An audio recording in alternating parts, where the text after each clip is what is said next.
Saudações rubro-negras flageniais, convido você a flamengar com a gente. Matheus Cunha comemora respiro para o Flamengo na data FIFA.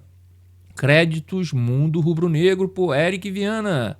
Mas antes de tudo, deixe seu like, se inscreva no canal, seja um flagenial, acione o sininho da notificação e fique sabendo de tudo do mais querido, o mais amado, o mais idolatrado Flamengo. Sem mais delongas, vamos à informação. Calendário para o pós-Corinthians e Flamengo. E time de Tite só volta a jogar no dia 12 de setembro. Matheus Cunha foi um dos melhores em campo. As lesões no Flamengo estão cada vez mais frequentes. E até Michael, que acabou de chegar no clube, deixou o campo do jogo contra o Bahia na noite da última quarta-feira, 28, com dor muscular na posterior da coxa. Após apenas 10 minutos em campo, a data FIFA será importante nesse sentido para o clube e o goleiro Matheus Cunha falou sobre o tema por conta própria, aspas para ele. Na zona mista, após a vitória, fora de casa, nas quartas de final da Copa do Brasil, Matheus Cunha respondia pergunta sobre a dificuldade da partida e a qualidade do Bahia. No entanto, decidiu discursar sobre a pauta no calendário, mostrando que o elenco já sonha com essa parada há alguns jogos. Matheus Cunha entende que os amistosos da seleção, que deixarão as equipes descansando por 10 dias, serão importantes para que o clube possa recuperar seus atletas lesionados. Principalmente porque o clube tem a volta das quartas de final contra o Bahia. Logo após essa pauta, além das quartas da Libertadores contra o Peñarol, na sequência, e a intensa briga pelo topo do Brasileirão. Aspas para ele. Sabíamos que o time do Bahia era muito bom. No Maracanã foi um time que deu trabalho para a gente, mas soubemos marcar bem. Essa data FIFA, bem vinda, né? Numa boa hora para a gente descansar. Está todo mundo muito cansado. É seguir trabalhando. Temos mais um jogo difícil no domingo, né? Que é contra o Corinthians, às 4 da tarde. Né? Temos que dar tudo de si e depois descansar na data FIFA para seguir nas competições, diz Matheus Cunha na zona mista de Bahia 0, Flamengo 1, na Arena Fonte Nova. Vou abrir um parênteses, pessoal. Desde o dia 31 de julho até o dia 28 de agosto, o Flamengo jogou 9 vezes. 31/7, Flamengo e Palmeiras pela Copa do Brasil. 3/8, São Paulo e Flamengo Brasileirão. 7/8, Palmeiras e Flamengo Copa do Brasil de novo. 11/8, Flamengo e Palmeiras pelo Brasileirão. 15/8, Flamengo e Bolívar Libertadores. 18/8, Botafogo e Flamengo Brasileirão. 22/8, Bolívia e Flamengo Libertadores, né? Esse jogo já na altitude. E 24/8, Flamengo e Bragantino no Brasileirão. E, por último, né, nesse dia 28, né, nessa quarta-feira agora, que se passou, Bahia e Flamengo pela Copa do Brasil. Com isso, pessoal, tivemos um intervalo médio de 3,2 dias entre uma partida e outra. Com a Copa América no mês de julho para endossar ainda mais essa conta. E a altitude de La Paz contra o Bolívar. Na minha opinião, é humanamente impossível, gente, querer esperar um rendimento melhor do que aconteceu na Fonte Nova. A não ser se, como eu venho falando aqui no canal, inclusive tem os links dos meus outros vídeos Se você tiver interesse, se você quiser, dá uma passadinha lá, clica no link que você vai ver o que eu venho falando sobre isso, tá? Como eu venho falando, né, no canal, se estivesse desde sempre mesclando a equipe, fazendo vários times fortes com esse elenco, né? Para simplificar, gente, você usar os jogadores, tá? Usar os jogadores que estiverem melhor fisicamente e deixar o que tiver com mais possibilidade, vamos dizer assim, de contusão no banco. E não tirar todo mundo de uma vez. Tirar uns 3 jogadores, deixar a equipe base jogando. Esses 3 jogadores vai para o banco, descansa. Se tiver necessidade, você coloca ele no jogo. Se não tiver, você não coloca. No outro jogo, você vai, tira outros jogadores, tá? Uns 3 ou 4, deixa no banco. Se precisar no segundo tempo, você coloca. Se não, você não coloca. E assim você vai mesclando e fazendo várias equipes, tá? De acordo com o elenco, fortes, né? Equipes fortes, porque o Flamengo tem elenco para fazer isso. Apesar das contusões, que são muitas. Mas o Flamengo tem equipe para fazer isso. Se tivesse fazendo isso há mais tempo, talvez, porque ninguém tem bola de cristal aqui para fazer um futurismo aí e achar que sabe. Talvez essas contusões seriam menores, tá? E eu tenho isso porque para preservar a integridade física e a intensidade dos jogadores. Só dessa maneira a gente consegue. Com esse calendário insano que a gente vive, só assim você consegue administrar alguma coisa. Não é que isso vai resolver de tudo, né? Mas você consegue preservar um pouco a integridade física e a intensidade dos jogadores. Porque se perde muito, o desgaste é muito grande. 3,2 de intervalo de uma partida de outra, com 9 partidas seguidas em 29 dias, é muito pouco, gente. É muito pouco, tá? Então a gente tem que refletir um pouco sobre isso. Mas seguimos aqui. Tá? Matheus Cunha fez excelente partida pelo Flamengo. Para o Flamengo vencer por 1-0, foi necessário o gol de cabeça de Bruno Henrique, após cobrança de escanteio espetacular de Nico de la Cruz. Mas Matheus Cunha também segurou as pontas lá atrás. O arqueiro foi exigido ao mesmo tempo, tá? Em 2 oportunidades diferentes, com os ex-flamenguistas Jean Lucas e Everton Ribeiro. O goleiro, inclusive, elegeu a defesa a queima-roupa na finalização de Jean Lucas como a mais difícil. Aspas para ele aqui. A cara do Jean Lucas, a gente usa técnicas que outros países usam. Nós vamos tentando evoluir com o passar do tempo. Antigamente, o goleiro não usava essa técnica de fazer o X.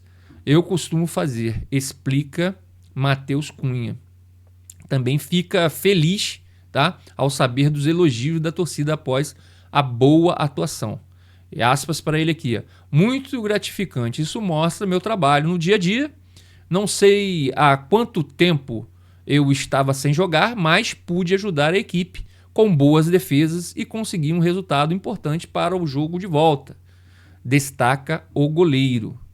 Por fim, o arqueiro comenta a disputa acirrada com o Agustin Rossi.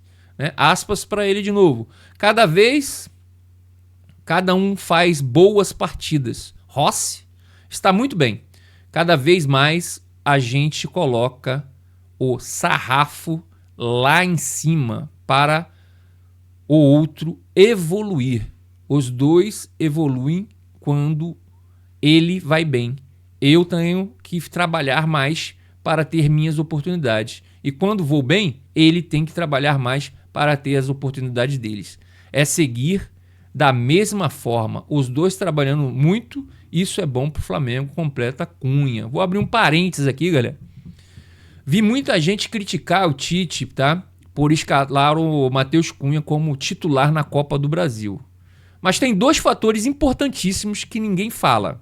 Primeiro, é se o Rossi se machucasse e o Matheus não tivesse essas oportunidades na Copa do Brasil.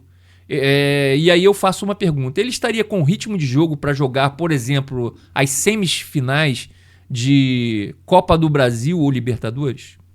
Sem ritmo nenhum de jogo, sem jogar essas partidas pela Copa, que eu considero a Copa do Brasil a terceira em números, em questão de importância, né? Primeiro é a Libertadores, segundo o Brasileiro e a terceiro é a Copa do Brasil.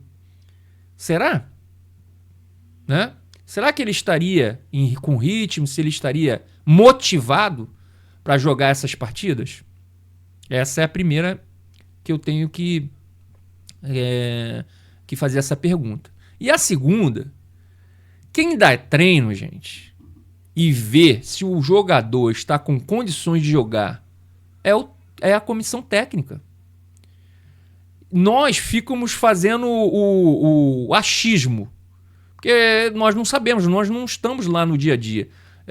Nós não estamos no treino, cara, vendo a evolução e nem o rendimento dos jogadores. Se desse errado, a culpa seria da comissão técnica, tá? Porque eles estão lá, eles estão vendo. Se eles estão analisando errado, a culpa seria deles. Como deu certo, também os aplausos têm que ser para eles. Tem que ser para a comissão técnica, por ter acertado. Ele foi muito bem no jogo. Entendeu? Então vamos parar de achismo, gente. Vamos parar de achismo, tá? E vamos confiar um pouco no que a gente tem lá. Tá? Mal ou bem, é lógico, tá, gente? É lógico que a equipe precisa melhorar. É lógico que eu não estou feliz com o rendimento esportivo nas quatro linhas, né? Vamos dizer assim. É lógico que não. Porém, com esse calendário desse mês de agosto, não tem como fazer avaliação esportiva. Essa é a minha opinião. Tá? Ah, mas o Botafogo... Para mim, tá? É lógico que você tem que levar em consideração isso. Só que o Flamengo teve outras coisas que aconteceram, tá? Que com o Botafogo não aconteceu. Por exemplo, o Flamengo teve cinco jogadores liberados para a Copa América. Os jogadores que ficaram foram sobrecarregados. Tiveram que jogar várias partidas seguidas sem que pudesse ter algum tipo de mudança. As contusões que o Flamengo vem sofrendo também é uma questão. Então, cada time, tá? Cada time tem as suas particularidades. E o Flamengo não é diferente. Também tem as suas. Então, vamos confiar um pouco mais, tá? Eu acho que dá para jogar melhor? Acho. Acho que o 4-4-2 é a melhor formação do Flamengo, povoando um pouco mais no meio de campo. E também acho. Tá? Mas não é só isso. Tá? Não é só isso. Eu acho que o 4-3-3 também dá certo, tá funcionando. Tá? Só que o Flamengo tem que ter mais variações de jogo. Isso é uma outra coisa, uma outra questão. Tá? Agora, todo jogo acaba com o jogador do Flamengo contundido. E essa partida contra o Bahia, mais 2. Né? De La Cruz e o Michael, o Robozinho. Contusão muscular de novo. Então, assim, vamos confiar um pouco mais. Tá? Seguimos aqui. Data FIFA acontece após Corinthians e Flamengo. O próximo jogo do Flamengo é contra o Corinthians, em Itaquera, no domingo. Tá? Primeiro, né? Dia 1º. Após a partida, começa a pausa no calendário por conta da data FIFA. A grande problemática é que Gerson e Pedro foram convocados por Dorival Júnior. Olha aí, outro problema. Outro problema, na hora que os caras iam descansar, por exemplo, Pedro vai voltar, provavelmente vai jogar contra o Corinthians agora no domingo às 16 horas, lá na Neoquímica Arena. Ele vai jogar essa partida, mas ele tá voltando de contusão e vai ser convocado. Era a hora do quê? Dele tá treinando com a equipe, tá descansando, para voltar melhor mais para frente, tá? Mas não vai acontecer, porque ele foi convocado. Entendeu? E o Gerson eu nem falo, que o Gerson saiu dessa. Eu nem. Como é que eu posso dizer? Quem assistiu o jogo e viu a saída do Gerson ficou preocupadíssimo. Ele saiu, parecia que ele estava em outro lugar. Todo com tontura, sei lá o que estava acontecendo com ele. Preocupante, né? Preocupante. Tá jogando direto. Todas as partidas, praticamente, ele vem jogando.